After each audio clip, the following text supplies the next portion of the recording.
तो बात कर रहे थे जी क्वेश्चन नंबर 13 की।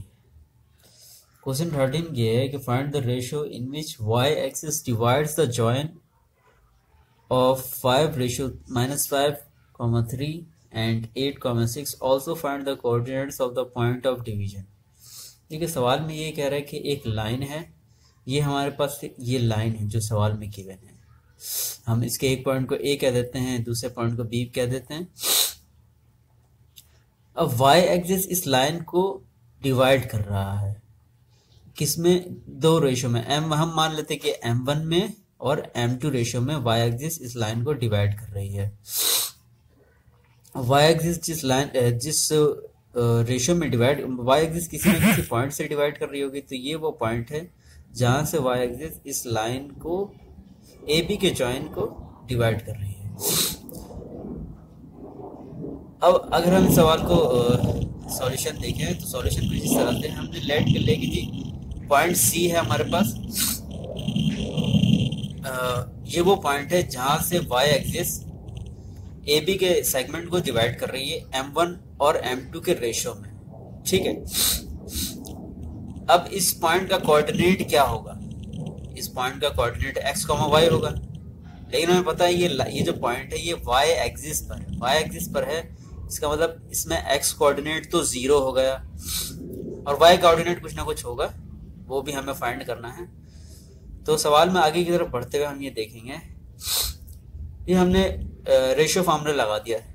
हम जानते हैं रेशियो फार्मूले से वो जो पॉइंट ऑफ डिवीजन होता है, जो पॉइंट ऑफ डिवीजन होता है ये x, y, इसके लिए रेशियो फार्मूला ये होता है कि x, y बराबर होता है, x बराबर होता है m1 x2।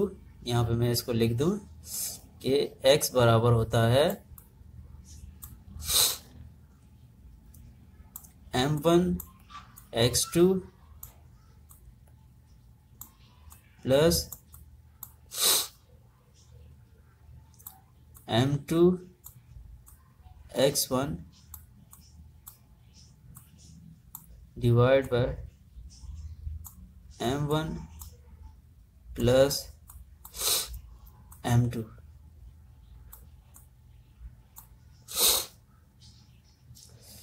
तो ये x बराबर होता है m1 x2 plus m2 x1 divided by m1 plus m2। इसी तरह y m1 y2 plus m2 y1 divide by m1 plus m2। यहाँ लिखा हुआ है, इसको हम अलग से भी लिख सकते हैं। अच्छा, हमारे पास गिवन कंडीशन है उसके मुताबिक x1 x2 क्या है? तो सर x1 x2 तो यहाँ पर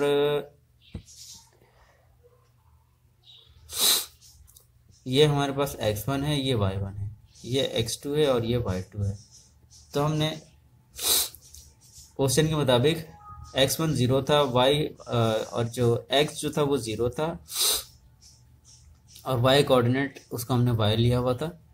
हमने m1 की जगह m1 की वैल्यू, x1 की जगह x1 की वैल्यू और x2 की वैल्यू, ये सारी वैल्यूज पहले यहाँ लेट कर लिया कि x1 y1 इसके बराबर, कि ये जो पॉइंट्स है ये x1 y1 के बराबर है, ये जो पॉइंट्स है वो x2 y2 के बराबर है, और ये जो C पॉइंट है वो 0, y के बराबर है।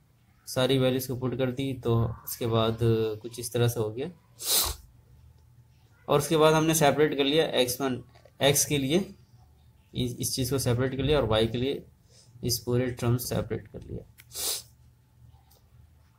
x के लिए सेपरेट किया तो हमें पता है x जो है वो 0 के बराबर है, और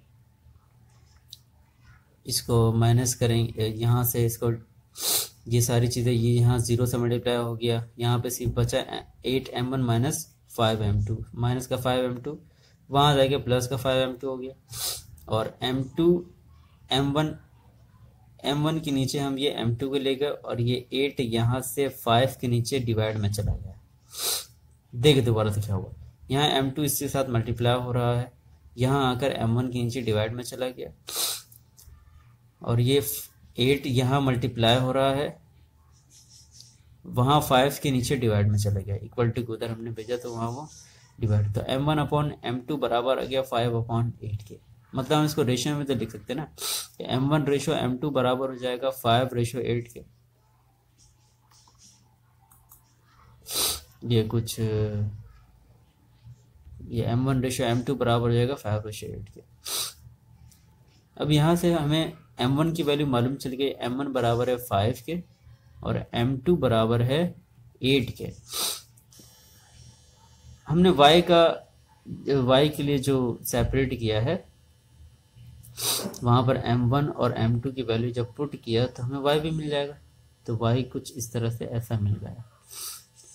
तो जस्ट यही था, इस तरह से हमें इस सवाल का सॉल्यूशंस मिल जाएगा।